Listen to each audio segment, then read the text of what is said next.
अस्सलाम वालेकुम नाज़रीन इकराम, welcome back to you talk. मैं हूं आपका होस्ट मोहम्मद खिज़र काकवान और आज के इस एपिसोड के अंदर हम लोग पाकिस्तान की फॉरेन पॉलिसी के ऊपर बात करने वाले हैं। तो पाकिस्तान की फॉरेन पॉलिसी के ऊपर बात करने के लिए हमारे पास दो बहुत ही ख़ास गेस्ट मौजूद हैं, मोहम्मद अरसलान और अब्दुल राफे। अस्सलाम वालेकुम। वालेकुम वालेकुम अस्सलाम। अस्सलाम। कैसे हैं आप लोग? अल्हम्दुलिल्लाह। कोई परेशानी तो नहीं आने में? नहीं नहीं नहीं, नहीं, कोई अल्लाह का मसला नहीं। शुक्र तो है। अरसलान, सबसे पहला मेरा आपसे सवाल है, थोड़ा सा आप हमारे नाज़रीन को बताएंगे कि फॉरेन पॉलिसी होती क्या है। उसके बाद हम लोग पाकिस्तान की फॉरेन पॉलिसी के ऊपर बात करने पहले थोड़ा सा मैं चाहता हूँ कि आप थोड़ा सा डिफाइन कर दें ताकि सबको क्लियर हो जाए कि फॉरेन पॉलिसी की डेफिनेशन क्या है। यार फॉरेन पॉलिसी होती है कि हम हाँ, जैसे हमारा मुल्क है पाकिस्तान, हम किसी दूसरे मुल्क से बात करना चाह रहे हैं, किसी दूसरे मुल्क से कम्युनिकेट करना चाह रहे हैं किसी भी मसले पे या किसी ऑर्गेनाइजेशन के थ्रू।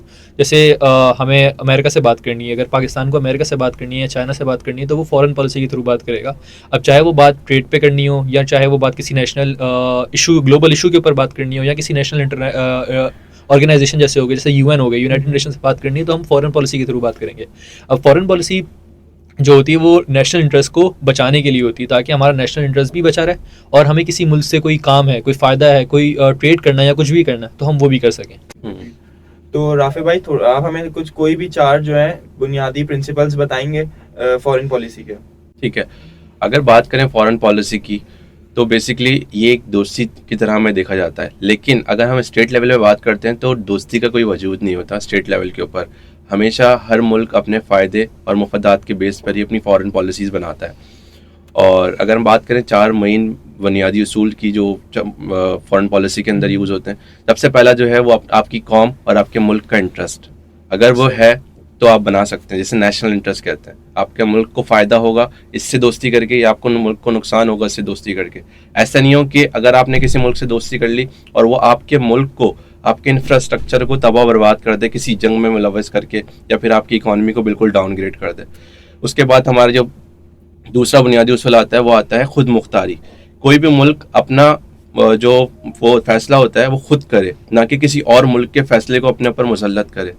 देन उसके बाद जो होती है डिप्लोमेसी, किसी भी मुल्क को अपने मसाइल सॉल्व करने के लिए जंग की तरफ नहीं बल्कि उसको बातचीत के ज़रिए सॉल्व करना, ये एक बहुत ही बुनियादी उसूल है।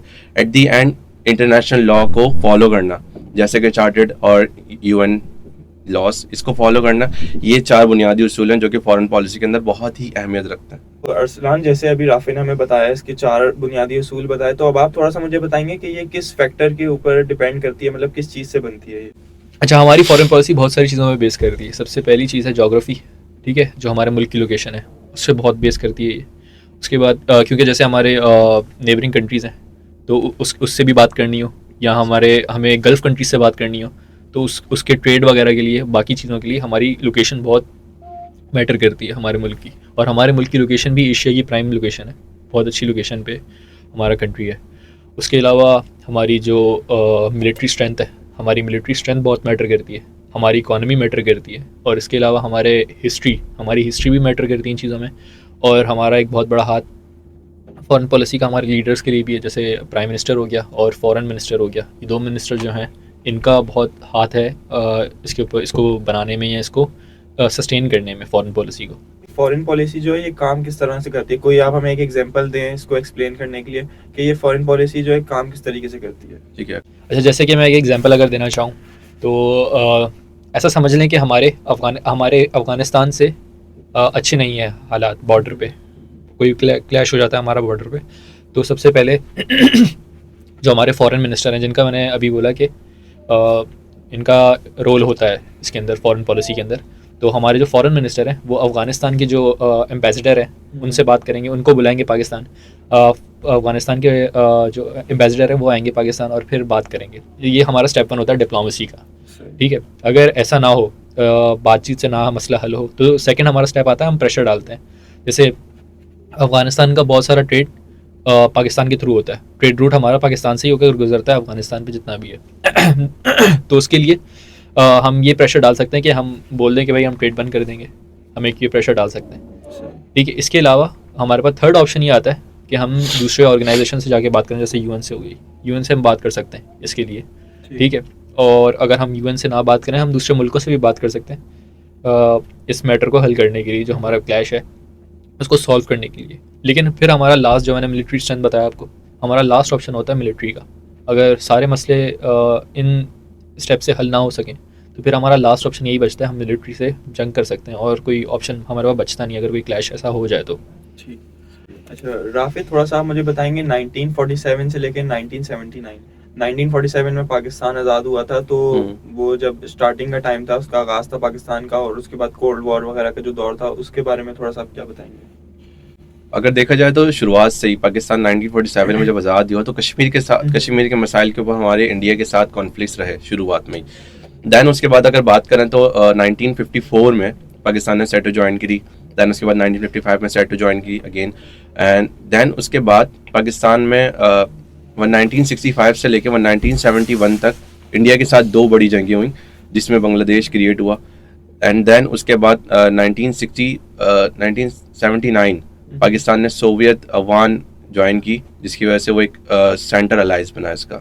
तो अरसलान, जैसे अभी हमें राफी भाई ने 1979 तक बताया, तो 1979 के बाद मतलब 1980 से लेकर 2001 तक आप हमें थोड़ा बताएंगे। न्यूक्लियर प्रोग्राम था और हमारा जिहाद एरा था, उसके बारे में। अच्छा, तो 1980s के टाइम पे क्या हुआ था कि रशिया ने टेक ओवर कर लिया था अफगानिस्तान को। तो अफगानिस्तान को टेक ओवर करने के बाद उन्होंने आना था पाकिस्तान की तरफ। तो इसमें फ़ायदा ये होना था कि रशिया बाद में जंग कर सकता अमेरिका से। तो अमेरिका ने इसको जंग को रशिया टेक ओवर ना कर सके, रशिया सुपर पावर ना बन सके, इसलिए अमेरिका ने पाकिस्तान के साथ मिलके पाकिस्तान को फंडिंग दी, मिलिट्री भी और एड भी किया उनको, ताकि वो अफगानिस्तान को ट्रेन कर सकें, अफगानियों को ट्रेन करें, मुजाहिदीन को, ताकि वो रशिया से फ़ाइट कर सकें। तो ऐसा ही हुआ, रशिया से उन्होंने फ़ाइट की और अफगानिस्तान जीत गया। जाहिर है अमेरिका की सपोर्ट थी और पाकिस्तान की भी सपोर्ट थी उनको, तो अफगानिस्तान जीत गया वो। और जो टेक ओवर किया था, उन्होंने कब्ज़ा किया था रशिया ने, सोवियत यूनियन ने अफगानिस्तान पे, वो कब्ज़ा ख़त्म हो गया। लेकिन जैसे ही वो कब्ज़ा ख़त्म हुआ, अमेरिका का जो मकसद था वो कंप्लीट हो गया। उन्होंने जो पाकिस्तान को वो एड देते थे उन्होंने ख़त्म कर दी, और उसके बाद 1990s में उन्होंने वो ट्रेड को, ये अपना मिलिट्री को, एड को ख़त्म करके इन्होंने क्या किया, प्रेस्लार अमेंडमेंट के थ्रू इन्होंने सैंक्शंस लगा दिए पाकिस्तान के ऊपर। उसके बाद 1998 में क्या हुआ कि मई के महीने में इंडिया ने सबसे पहले मिसाइल्स फायर किए, ऑफिशियली मिसाइल्स फायर करे, ताकि ये बताने के लिए कि भाई हम न्यूक्लियर पावर हैं, और पाकिस्तान के ऊपर प्रेशर डालना शुरू कर दिया कि भाई कश्मीर हमारा है। तो इसलिए पाकिस्तान ने भी उसके एक हफ्ते बाद ही, मई के महीने में ही एक हफ्ते के बाद ही पाकिस्तान ने भी ऑफिशियली मिसाइल्स लॉन्च किए, और उन्होंने भी ऑफिशियली अनाउंस कर दिया कि भाई हम भी मिलिट्री पावर हैं। और इस तरह जो इंडिया प्रेशर डालना शुरू हो गया था, इस एक हफ्ते के अंदर ही वो प्रेशर ख़त्म हो गया और दोनों आपस में बैठ के कश्मीर के ऊपर करना शुरू हो गए। फिर उसके बाद 1999 के अंदर कारगिल का ऑपरेशन हुआ। उसके बाद 2001 में 9/11 का वाक़या आया। अच्छा, तो राफी भाई, जैसे इन्होंने अभी हमें 2001 तक बताया, तो अब मैं चाहता हूँ कि हमें 2001 से लेकर अभी तक जो प्रेजेंट चल रहा है उसमें वॉर वगैरह जो हुई और जो भी चैलेंजेस वगैरह फेस हमें पाकिस्तान को करने को मिले, तो उसके बारे में थोड़ी बात करना। 2001 के बाद जो पाकिस्तान का माजी गुजरा है वो बहुत ही डाइवर्सिफाई गुजरा है। हुआ ये था कि 2001 से लेकर 2014 तक पाकिस्तान ने यूएस को अफगान जिहाद के ख़िलाफ़ अपनी बेसिस दी थी। इसके बाद अगर बात करें 2008 में यहाँ पे पाकिस्तान के अंदर टीटीपी का क़याम, जिसकी वजह से इंटरनल सिक्योरिटी टोटली हमारी डिस्टर्ब हो गई। दैन उसके बाद इतने सारे मसाइल के बाद एकदम से एक मैसिव प्रोजेक्ट का आगाज़ हुआ जिसका नाम है CPEC 2015 के अंदर, जिसकी वजह से पाकिस्तान लगा कि तरक्की की तरफ जा रहा है। दैन उसके फ़ौरन बाद ही 2018 में पाकिस्तान में ग्लोबल क्राइसिस आया इकॉनमी का, जिसकी वजह से पाकिस्तान में FATF की लिस्ट में शामिल हो गया और इस पर मनी लॉन्ड्रिंग और वार ऑन टेरर और टेरर फाइनेंसिंग के कुछ इश्यूज आ गए थे। दैन उसके बाद 2022 में पाकिस्तान सक्सेसफुली ग्रे लिस्ट से निकला। एंड दैन अभी 2022 से लेकर अभी प्रेजेंट तक पाकिस्तान स्टिल इकोनॉमिक इशू और जियोपॉलिटिकल इश्यूज से अभी भी फेस कर रहा है। तो अरसलान, थोड़ा सा आप मुझे बताएंगे, जैसे आपने स्टार्टिंग में हमें बताया था कि जो है फॉरेन पॉलिसी के थ्रू हम किसी भी मुल्क से बात करते हैं, तो इसी तरह आप थोड़ा सा मुझे बताएंगे पाकिस्तान और चाइना के क्या ताल्लुकात हैं? पाकिस्तान और चाइना का रिलेशन स्टार्ट हुआ 1961 से, और 1963 में आके उन्होंने सबसे पहले अपने जो बॉर्डर्स थे उनको प्रॉपर किया, क्योंकि जो बॉर्डर्स थे ना वो प्रॉपर नहीं हुए थे, और शख्सगाम वैली जो थी वो पाकिस्तान ने चाइना को दी। On the other hand China India से भी इसी तरह बॉर्डर के ऊपर बात करने गया था, लेकिन इंडिया ने बात करना इंडिया की बात हुई लेकिन रिफ्यूज़ कर दिया उन्होंने बॉर्डर्स को प्रॉपर करना। तो इसी तरह जैसे बॉर्डर्स बने 1963 के अंदर, उसके बाद पाकिस्तान का ट्रेड बहुत अच्छा हो गया उनके साथ, और 2015 के अंदर इन्होंने सी पैक बनाया। सी पैक का भी जो ट्रेड चल रहा है वो अभी तक बनना तो वैसे थोड़ा रह गया है, लेकिन फिर भी बन रहा है। और सी पैक की वजह से पाकिस्तान और चाइना दोनों को फ़ायदा हुआ, क्योंकि चाइना को एक ट्रेड मिल गया गल्फ़ कंट्रीज़ के लिए, एक स्ट्रेट ट्रेड मिल गया, और पाकिस्तान को इन्वेस्टमेंट भी मिल रही है इसकी सी पैक की वजह से, इन्वेस्टमेंट भी मिली, जॉब्स भी मिली हैं। तो अरसान, आप हमें बताएंगे पाकिस्तान और चाइना के कोई ऐसे प्रोजेक्ट्स हैं जिनमें उन्होंने साथ काम किया हो? हाँ, जैसे मैंने आपको ये बताया सी पैक का, और राफे भाई ने भी बताया सी पैक का, एक तो ये सी पैक है।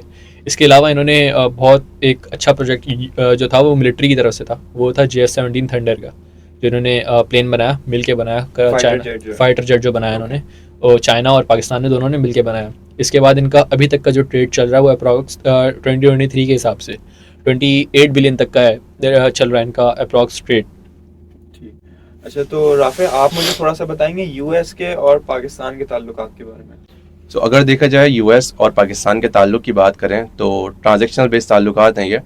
और 9/11 में अगर आप देखें तो हुआ ये था कि यूएस ने बोला था कि पाकिस्तान या तो आप हमारे साथ हैं या तो आप हमारे खिलाफ हैं। तो उस वक्त जनरल मुशर्रफ ने पाकिस्तान को यूएस के साथ ही लिया, एंड देन उसके बाद 10 बिलियन की इमदाद मिली, जो यही जाहिर करती है कि ये फाइनेंशियल और ट्रांजैक्शनल बेस्ड ही ताल्लुकात हैं। अगर बात की जाए रेट्स की तो 1980 के अंदर पाकिस्तान अफगान जिहाद के अंदर 3.2 बिलियन की एड मिली थी अमेरिका की तरफ से।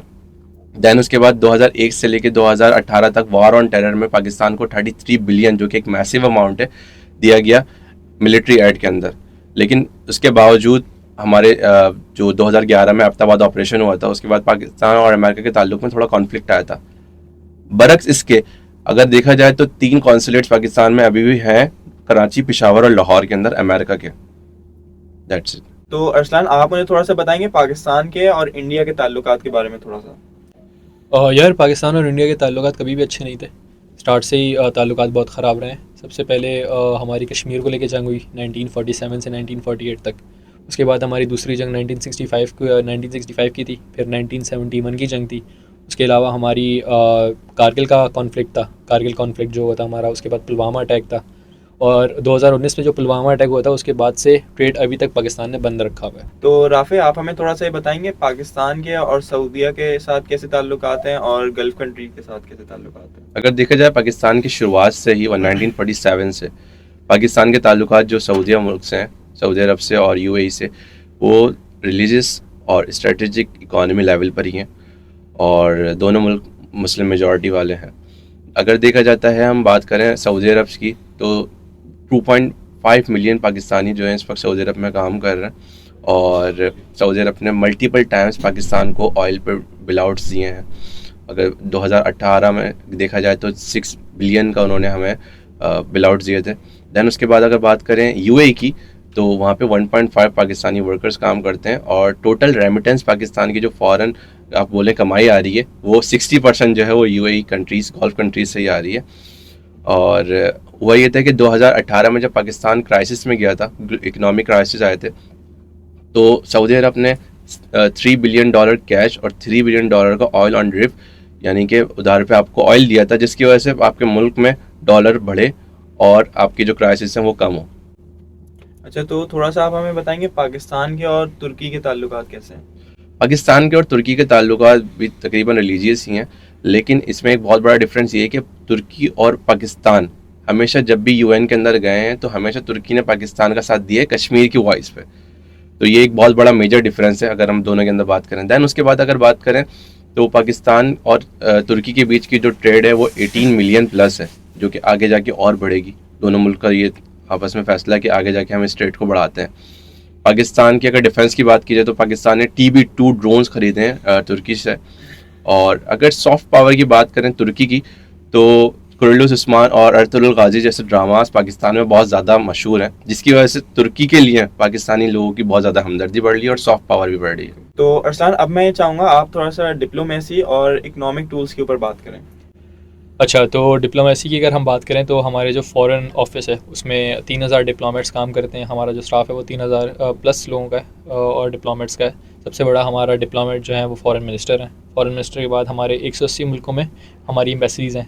अच्छा, और पाकिस्तान के हाई कमिश्नर्स कॉमन हेल्थ में और बाकी जो एम्बेसडर्स हैं वो दूसरे मुल्कों में। अच्छा, इसकी एक एग्जांपल ये है कि 2019 में जो अभिनंदन का वाक़या हुआ था जिसके अंदर वो पायलट को हमने छोड़ दिया था विदाउट एनी कंडीशन। तो ये भी फ़ॉरेन पॉलिसी का एक पीस ज़ाहिर करने का, पाकिस्तान का एक पीस ज़ाहिर करने का तरीका था जो फ़ॉरेन पॉलिसी की ये स्ट्रैटेजी थी। अच्छा, तो अरसलान मैं थोड़ा सा भी ये चाहूँगा अब इकोनॉमिक टूल्स के ऊपर भी आप थोड़ा सा हमें बताएं।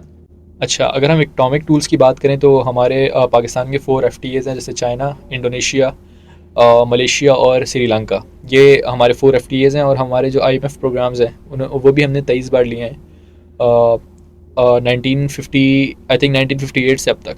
ओके। अच्छा, तो राफिद थोड़ा सा मैं चाहूँगा कि आप जो है मिलिट्री पावर के बारे में हमें बताएं।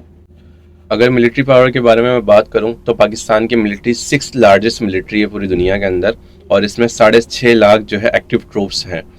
उसके अलावा बात करी जाए सबसे हमारे जो पावरफुल वेपन है न्यूक्लियर वेपन्स, तो टोटल पाकिस्तान के पास जो तादाद है वो 160 से लेके 170 है। 2023 का ये रिकॉर्ड था। देन उसके बाद जो बजट है हमारे मिलिट्री का वो है 4% of our GDP। So this is a huge budget. अच्छा, तो राफे आप थोड़ा सा हमें बताएंगे सॉफ्ट पावर क्या होती है और इसके बारे में आप क्या कहना चाहेंगे। अगर सॉफ्ट पावर की बात करें तो फॉरेन पॉलिसी के अंदर इसका एक अहम किरदार है। सॉफ्ट पावर बेसिकली हमारी एक तो पावर है आर्मी वाली पावर। वो पावर है कि हम असले के बेस के ऊपर या प्रेशर डाल के किसी मुल्क से अपना काम करवा सकते हैं। लेकिन एक सॉफ्ट पावर है जो ऐसे कंट्रीज़ के अंदर जिससे हमारे ताल्लुकात अच्छे नहीं हैं उनकी आवाम के अंदर भी उनकी आवाम के दिल में हमारे लिए एक सॉफ्ट कॉर्नर हो जाए। तो बात करें UN पीस कीपिंग के अंदर तो पाकिस्तान ने 47,000 ट्रूप्स भेजे थे और 40 प्लस मिशंस उन्होंने टोटल कंप्लीट कर चुके हैं। इसके अलावा ये नंबर 1 कंट्रीब्यूशन है पूरी दुनिया में, इससे ज़्यादा कंट्रीब्यूशन किसी ने नहीं किया अभी तक। दूसरा अगर बात की जाए सॉफ्ट पावर में तो PSL पाकिस्तान सुपर लीग, जिसकी वजह से स्पोर्ट्स किसी भी मुल्क के स्पोर्ट्स जो होते हैं वो यही मेंशन करते हैं कि ये जो मुल्क है ये अमन पसंद मुल्क है, इसके लोग अमन पसंद हैं और हेल्थ केयर है। देन उसके बाद अगर बात की जाए पाकिस्तान का कोक स्टूडियो बहुत मशहूर है, पूरी दुनिया में इसके गाने सुने जाते हैं, यहाँ तक कि इंडिया के अंदर भी बहुत ज़्यादा मशहूर है पाकिस्तान का कोक स्टूडियो। उसके बाद कवालियाँ, देन उसके बाद हमारा ट्रक आर्ट जो कि डिज़ाइनिंग होती है अलग अलग तरह से, ये पूरी दुनिया में बहुत मशहूर है और लोग उसको बहुत ज़्यादा ही पसंद करते हैं। दैट्स इट, ये तो हो गया सॉफ्ट पावर। ठीक। अच्छा, तो राफे आप हमें थोड़ा सा पाकिस्तान की इकोनॉमी के बारे में बताएंगे 2023 से लेकर 2024 तक की। अगर पाकिस्तान की इकॉनमी की मैं बात करूं तो टोटल इकॉनमी जो है हमारी 340 बिलियन डॉलर की है, जो कि दुनिया की 44th लार्जेस्ट इकॉनमी है। लेकिन अगर हम पर कैपिटल इनकम देखें अपनी तो वह है $1,500, जो कि बहुत कम है, जिसकी वजह से हमें फॉरेन रिजर्व के ऊपर रहना पड़ता है। हमारे टोटल 9 मिलियन पाकिस्तानी ओवरसीज़ हैं जो कि 27 बिलियन रेमिटेंस भेजते हैं पाकिस्तान में, जिसकी वजह से एक अच्छा सपोर्ट होता है। दैन अगर बात की जाए टोटल एक्सपोर्ट की पाकिस्तान में, तो 30 बिलियन का टोटल एक्सपोर्ट है पाकिस्तान का। और अगर इंपोर्ट की बात की जाए दूसरी तरफ तो इंपोर्ट हमारा है 55 बिलियन का, जो कि 25 बिलियन का डिफरेंस बना रहा है, जिसकी वजह से इकॉनमी सपोर्टिव नहीं है, कंस्ट्रक्टिव नहीं है। और अगर बात करूं तो इन्फ्लेशन की पाकिस्तान में आपको पता है कि कितना ज़्यादा इन्फ्लेशन है, पेट्रोल के प्राइस कहाँ से कहाँ गए, तो 38% इज़ ए पीक। लेकिन इसके अलावा अगर फॉरेन रिजर्व आप पाकिस्तान के देखें तो 8 बिलियन से लेकर 10 बिलियन तक इसके फॉरेन रिजर्व अभी हैं, जो कि दो बार के इंपोर्ट से कवर हो जाता है। ठीक।